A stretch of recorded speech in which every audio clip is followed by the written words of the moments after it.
খবর 24 সাথে আপনাকে স্বাগত। নতুন নতুন খবর জানার জন্য আমাদের চ্যানেলে চোখ রাখুন। নমস্কার সুধী দর্শকবৃন্দ, সুস্বাগতম আমাদের চ্যানেলে। হ্যাঁ, বাংলা ও বাঙালির কাছে এই উপমহাদেশে গত 5ই আগস্ট তারিখটা চিরস্মরণীয় হয়ে থাকবে। কারণ বিশ্বে একমাত্র বাংলাভাষী রাষ্ট্র যেটি 1971 সালে পাকিস্তানের স্বৈর শাসকদের নারকীয় অত্যাচারের কবল থেকে মুক্ত করেছিলেন ভারতবর্ষের তৎকালীন প্রধানমন্ত্রী ইন্দিরা গান্ধী, সেই বাংলাদেশের মুক্তিযুদ্ধের প্রধান সেনাপতি বঙ্গবন্ধু মুজিবুর রহমানের কন্যা শেখ হাসিনা, যিনি চতুর্থবারের জন্য নির্বাচনে নিরঙ্কুশ সংখ্যাগরিষ্ঠতা নিয়ে প্রধানমন্ত্রীর পদে আসীন ছিলেন, সেখানে বিগত মাসখানেক যাবৎ ছাত্র আন্দোলনের জেরে তড়িঘড়ি পদত্যাগ করে দেশত্যাগ করলেন এবং আশ্রয় নিলেন কোথায় না ভারতে, এবং এখনও তিনি ভারতে আশ্রিতা। ঘটনার পট পরিবর্তন এত তড়িৎ গতিতে ঘটে গিয়েছিল যে কিছু বুঝে ওঠার আগেই সব কেমন যেন দামাল হাওয়ায় লণ্ডভণ্ড করে দিল বাংলাদেশে।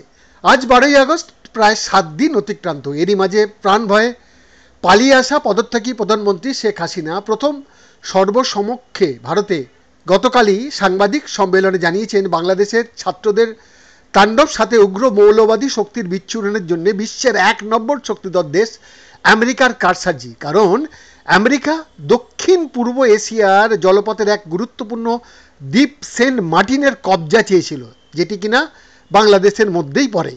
কারণ চীনের তীব্র গতিতে উঠে আসা আটকাতে সেন্ট মার্টিন দ্বীপটি ভীষণই গুরুত্বপূর্ণ সামরিক দৃষ্টিভঙ্গিতে। কিন্তু শেখ হাসিনা আমেরিকার সেই প্রস্তাবে রাজি না হয় মৌলবাদী শক্তিদের উস্কে দিয়ে গদিচ্যুত করল ওনাকে।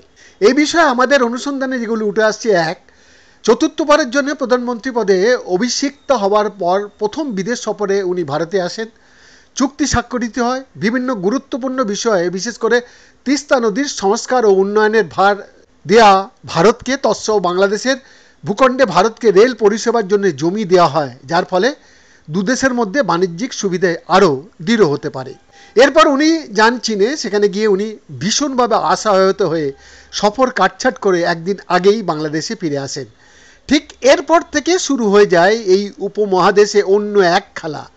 ভারতে অষ্টাদশ লোকসভা নির্বাচনে ক্ষমতাসীন দল এককভাবে সংখ্যাগরিষ্ঠতা না পেলেও জোট সঙ্গীদের নিয়ে তৃতীয়বারের জন্য সরকার গঠন করে লোকসভার প্রথম অধিবেশন শেষ করেই রওনা দেন বর্তমান তৃতীয়বারের জন্য প্রধানমন্ত্রী হন নরেন্দ্র মোদী রাশিয়ার উদ্দেশ্যে। সেখানে বর্তমান ইউরোপীয় ইউনিয়নের চোখের বালি পুতিনের সাথে বিভিন্ন গুরুত্বপূর্ণ বিষয়ে আলোচনা সেরে ভিয়েতনাম হয়ে ফেরেন দেশে। ঠিক এই দুটি দেশের ঘটনা প্রবাহের পরপরই আমেরিকা এবং সাম্রাজ্যবাদী চীন, যাদের বর্তমান অর্থনৈতিক অবস্থা ডামাডোলের মাঝে আলাদা আলাদা ব্লুপ্রিন্ট তৈরি করে দুদিক থেকে সাঁড়াশি আক্রমণ শুরু করে দেয় দুদেশের বিরুদ্ধে, যেটি লক্ষিত হচ্ছে বর্তমানে ভারতবর্ষের লোকসভা, রাজ্যসভা আর বাংলাদেশের অভ্যন্তরে মৌলবাদী শক্তিগুলি এত শক্তিশালী, এই দুদেশের স্পন্সরদের সৌজন্যে এরা যেটা কিছুতেই মানতে নারাজ যে কেন ভারতকে বাংলাদেশের ভূখণ্ডে রেলপথের দায়িত্ব দেওয়া হলো, সেটির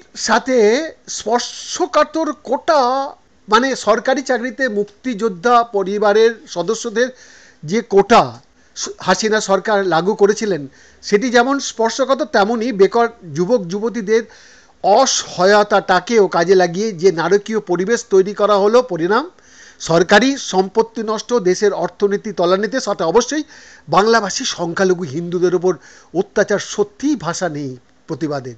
কারণ কি জানেন, ভারত যেন যেভাবে হোক বাংলাদেশে ঢুকে যুদ্ধ মেতে ওঠে, আর তখনই একদিকে শয়তান চীন এবং অপরদিকে বেনিয়ে আমেরিকা ভারতবর্ষের অর্থনীতির অগ্রগতির পথ থেকে বিচ্যুত করে দেশটাকে আবার ভেঙে টুকরো টুকরো করার পরিকল্পনা না। কিন্তু এখানেও তারা চমকে গেল যে ভারত ঠান্ডা মাথায় শেখ হাসিনাকে সঙ্গে নিয়ে একের পর এক দুই দেশের ঘৃণিত খেলাগুলি বিশ্বের দরবারে এক্সপোজ করে দিতে থাকলো। অপেক্ষা করুন, অতি শীঘ্রই পর্দার আড়ালের চালগুলি সামনে আসতে চলেছে। পরিশেষে বাংলাভাষী বাংলাদেশের সমস্ত সুধী সমাজের কাছে আমাদের আবেদন, আর কতবার এইভাবে সংখ্যালঘু মানুষদের ওপর নারকীয় অত্যাচার চলবে বলতে পারেন? আর ধর্মীয় মৌলবাদীদের দরবারে আর্জি, বিশ্বের এক শ্রেষ্ঠ জাতি বাংলা ও বাঙালিদের রক্ষা করা পবিত্র কর্তব্যের মধ্যে এটি কি পড়ে না? আপনাদের বাঙালি মননে। ভারতবর্ষ এক বিবিধতায় ভরা শান্তির দেশ। এখানে সমস্ত ধর্মের মানুষ নিশ্চিন্তে জীবনযাপন করে। আমাদের মনে হয় রক্তবীজের ভাঙনের খেলায় ভারতবর্ষকে পুনরায় বিভাজিত করাটা হয়তো আপনাদের জীবদ্দশা হবে না, তবে বিভেদের সুপ্ত আগুন নিভিয়ে ফেলাটা আমার আপনার সবার জন্যেই মঙ্গল। বাকিটা বিশ্বের এই রকম ভয়াল পরিবেশের মাঝে যেটা ভালো বুঝবেন করবেন। তবে কাপুরুষোচিত আক্রমণ করলে যে সমূলে শেষ হয়ে যাবেন বুঝে নিয়ে সদার্থক ভূমিকায় এক প্রাণ এক জাতি হয়ে একে অপরের হাত ধরাধরি করে সগর্বে বলে উঠুন, আমরা ভারতবাসী এক ও অভিন্ন। বন্দে মাতরম। সারে জাহাঁ সে আচ্ছা হিন্দুস্তান हमारा। Bureau report.